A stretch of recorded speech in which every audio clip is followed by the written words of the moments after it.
So this is a wide-scale weather event. However, here on the waterfront, Lake Erie and Lake Ontario, we always get hit so hard. And that is why we're going to continue building back resiliency, having to build projects that will withstand Mother Nature to the extent possible, to give hope to these communities that have been so battered every time there's a major storm. So I want to thank everyone involved and let you know basically what we've assessed here. We already know that this caused widespread damage, down trees, down electrical wires throughout western New York, loss of power, some flooding. This community, according to our supervisor, 77-mile-an-hour winds, which is quite extraordinary. The brunt of that scene is particularly along the waterfront here. Dunkirk and Genesee County experienced winds of upwards of 80 miles an hour. Other areas along Lake Ontario, 60 miles an hour. We've not seen significant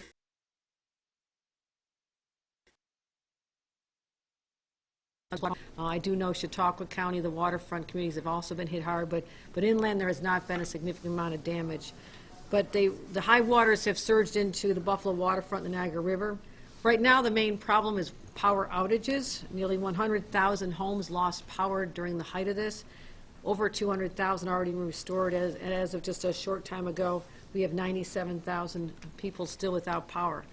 Without power during a very, very cold time. And these are the individuals we want to make sure are protected. They know there's shelters available. We have a list of sites that people can go here in western New York. And where teams are working around the clock. Again, we deployed people in advance in anticipation of this. I declared a state of emergency for this region, actually before the winds really got strong yesterday afternoon. We have 8,300 workers available around the clock. What they'll be doing now is damage assessment, response, and restoration efforts all across the state. Combined crews from NYSEG, RG&E, utility companies, as well as out-of-state personnel that we've brought in.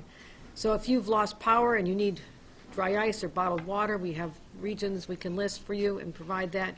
But also let people know we took some precautions. We were ready for this, and we banned tractor trailers and box trucks on the Skyway yesterday, as well as empty trucks along the thruway.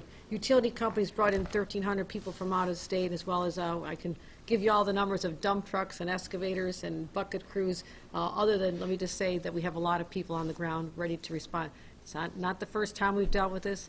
As a local town official, I can't tell you how many times I had to go out and survey damage like this, all the way on up to my time as lieutenant governor, where I was in charge of storm responses and operation centers here in western New York. So we've been through this before. I want you to know our team is experienced, we're ready, and I also want to just commend this community for those who took precautions and stayed home and made sure they were not in their cars.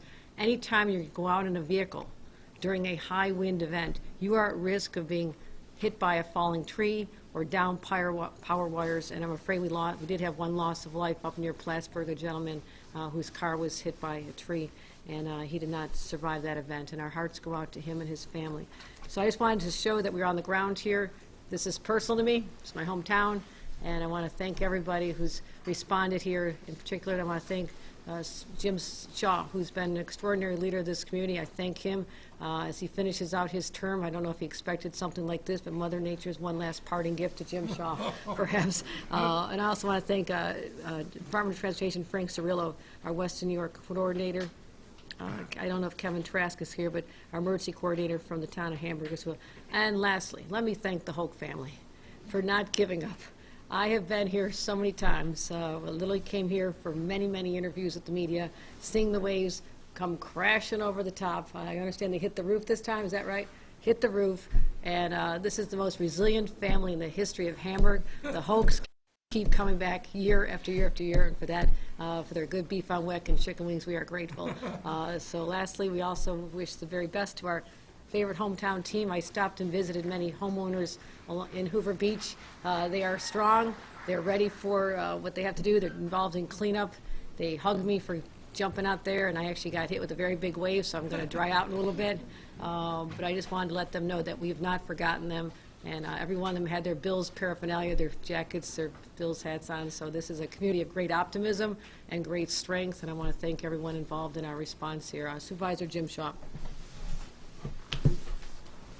Well, bless you, Governor.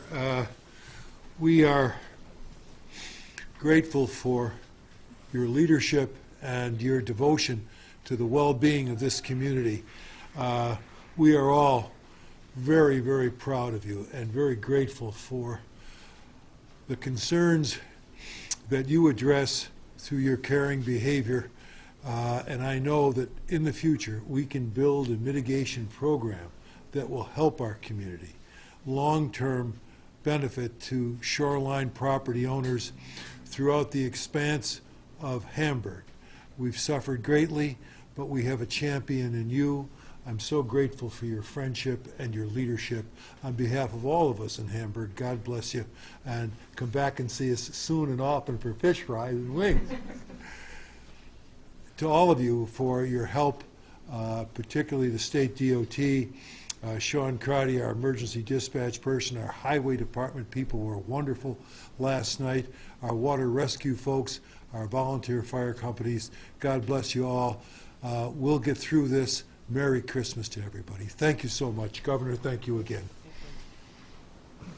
At this time, I'd like to bring up Jackie Bray, who's brand new on the job. She is the head of the Department of Emergency Services and Homeland Security. She comes with impeccable credentials, not the least of which is that she once worked for the National Weather Service in Washington. So she is a true blue weather tracker, and she can talk a little about her experience. But I feel very confident with her on the ground here with all of us, and you'll see her often as needed. And I do think I want to make a correction. I think I said there was 100,000 people without power. That was just in this area. Now it was 300,000 statewide, just to make sure that that is correct. Jackie Bray, Commissioner Bray. Thank you, Governor. I think you hit all of the major numbers. What I mostly want to say is the Division of Homeland Security and Emergency Services stood up storm preparation 72 hours ago, working with our partners at Thruway, the Department of Transportation, all of our utility companies, and all of our local leaders. We are on the ground now. We won't leave until everyone's got power back. As the governor said, we've got about 97,000 people without power right now. The majority, the plurality of those are in Monroe, 22,000, 16,000 households here in Erie, 9,500 households in Niagara. So we are on the ground. We are in touch with all of the utility companies. We're here to have not only local leaders' backs, but our fellow agencies' backs as we get power going. I do want folks to know we do expect mild weather for the next 3 days, which is really a blessing. We expect daytime temperatures in the mid to upper 40s, but those nighttime temps will dip into the mid 30s. So while we don't expect freezing temperatures, if you are without power, you may be without power beyond today. If you need to seek a warming center or get yourself to some place to stay warm overnight, we're here to help you do that. We'll be distributing lists of warming centers around this area and throughout the region later today. Thank you. All right, thank you, everyone. Are there any questions? Governor, you just toured Hamburg Beach. You mentioned that. I was down there earlier today, talked with one of the residents, and she said she's ready to hang it up. After 28 years, she's just tired. She's done. She did say that the homeowners were hoping for some sort of a project like the one just west of here, Break Wall. Can you comment specifically about what the state can do or coordinate with the federal government? Right, and we'll certainly would have to do something in coordination with the federal government. Again, I was here back in the early 1980s. My parents lived on the waterfront a long time ago, when literally this community was devastated, and FEMA just said, we'll let you all leave and we'll pay for your homes. So this has been a long-standing problem for this community, but these people are tough, they're resilient, they wanted to stay, we respect that. And now with the effects of climate change, the situation has gone from bad to worse. And I don't know what to say to the homeowners other than God bless you. I know it's been tough, and the state of New York will be there to help with all the resources we can, but a rebuilding project to try and stop the water of Lake Erie from coming to land here is something we can certainly look at, but it's not something we can help with in the short term. It's not going to give relief if something like this happens again next summer. So I want to have a sense of reality to whether or not there's going to be the assistance be able to change the landscape this quickly. But we did put in a project. It literally took 20 years, that Athol Springs project. I was on the town board when we first proposed that. I would say at least took 15, 20 years to get that accomplished. So I have a sense of urgency about these projects. This is important, but I do want the residents to know that we hear them, that we understand what they're looking at, but I don't know that there's going to be a short-term solution that's going to be satisfactory right now. But I'm willing to look at a project like that for sure. I think that's. Take 20 years though? Well, it did. I'm just saying because it had to go through Army Corps. I mean, it wasn't on the town. It was mostly federal barriers, federal money. These are federal projects that involve the Army Corps of Engineers primarily, and that's where the funding comes from. So I'm happy to work and to assess this and see what can happen. But I'm just telling you, when people look at what happened here, I know the long history. We wanted it 20 years ago. That's how long it took. But I would be happy to work with our state partners to see what can be accomplished. Governor, you talked about, the utilities are bringing a lot of people in to help with the problems. What is the state's specific resources to help in a situation like this? Well, first of all, we have to clear the roads. I mean, a lot of it was trees coming down. They take the wires with them, and we have to be on the ground with our road crews and working with the county and the towns to make sure we identify the most dangerous. A live wire on the ground is the worst situation. Wires that are on people's homes, wires that are on vehicles, we have to get those removed immediately. So a lot of it's clearing major debris out of the way, making sure that the thruway is clear, our major roadways that we oversee, and even shutting down the Skyway. That's a state highway, making sure that we protected people. I have been on that Skyway many times before I was in state government. I'd say, what are they waiting for? Why are we still up here? This is pretty dangerous, and so we want to make sure that based on my local knowledge and the experience we have, is that we take these steps earlier. But also providing assistance to the Department of Homeland Security and Emergency Services. They're not going anywhere. They're going to make sure that to the extent that people need assistance, that they have that. If they need sheltering, they need additional food, they need water, that we will provide that as well. Also, I have the National Guard ready to assist if necessary as well. So it seems like, given that this is still windy out there, but the massive amount of damage has already been done, and we're looking at better weather in the next couple of days. We're not expecting a prolonged event. Should that change, we're ready to just, really ramp it up again. Tomorrow, your mask mandate goes into place. Can you comment on how you're feeling about that, the necessity for it, and what kind of feedback you're getting? I've said for many months that we foresee a winter surge coming. We watched the numbers from last year and how everything was looking good in the summer, and by Halloween, certainly Thanksgiving, Christmas, New Year's, we saw a spike. I had said if we get enough people vaccinated, we can thwart this. We can stop this from even being a problem if we got people not one dose but 2 doses, and now even boosted. And certainly having the availability all the way down to children ages 5 to 11, it was my sincere hope that people would know we could avoid anything, avoid any other protocols or restrictions, because I did not want to have to do this. I was pleading with New Yorkers to get vaccinated. Many did, and I thank them, and I'm grateful for them. And I'm grateful for the businesses who understood that they can protect their own employees as well as customers by having these protocols in place. But we still have a huge spike in cases, up 49% since Thanksgiving. Hospital capacity is what keeps me up at night. I've been in constant communication with our local hospitals here in Western New York. We saw this coming, and I never wanted a situation where the beds are being filled with people on ventilators who are very sick because of COVID, and therefore people with other life-threatening conditions like heart attacks are turned down necessary medical health coverage and medical treatment. So I don't want to get to the point where it's too late, and I wanted to do everything I could without being overly burdensome on the businesses, and that's the balance I struck with this. Individual businesses can decide whether they want to have a mask requirement, and certainly if you're in a restaurant, you don't have to have a mask on when you're eating or drinking. We're being reasonable about this.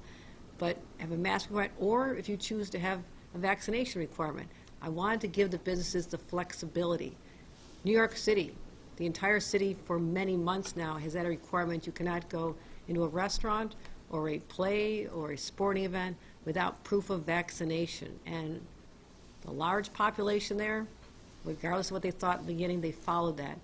I understand the different dynamic here in upstate. I'm from upstate, and I wanted to give flexibility and also cover for the county executives who want to do the right thing. Right here, Mark Poloncarz stepped up and did the right thing, trying to deal with the ever upward escalation of cases that we saw and bed capacity going down. So we get that vaccination rate getting higher. We can, if everybody in West New York gets vaccinated tomorrow, I won't have to do this. And so I'm asking people, just please do this so we can keep our economy strong, keep people being able to still go shopping, keep as normal in life as possible, keep the kids in school, which is critically important, simply wearing a mask. And what we went through the first months of this pandemic, absolute shutdowns. You could not leave your home except to run into a store and grab that all-essential paper towels or toilet paper. Remember those days? And you couldn't go to work, you couldn't go to church, you couldn't go to school at all. That was a tremendous sacrifice. It took its toll. But it had the effect of making sure that this did not spread. I'm asking not any of that. I'm just saying, put on a mask. Just wear a mask. It's the simplest thing to do. And I have confidence in New Yorkers. I have confidence they'll do the right thing, especially when it comes to holidays. So no member of their family, especially the more vulnerable, senior citizens, grandma, grandpa, mom, and dad, that none of them have to deal with the specter of COVID, because what we're dealing with now are people with long-haul COVID.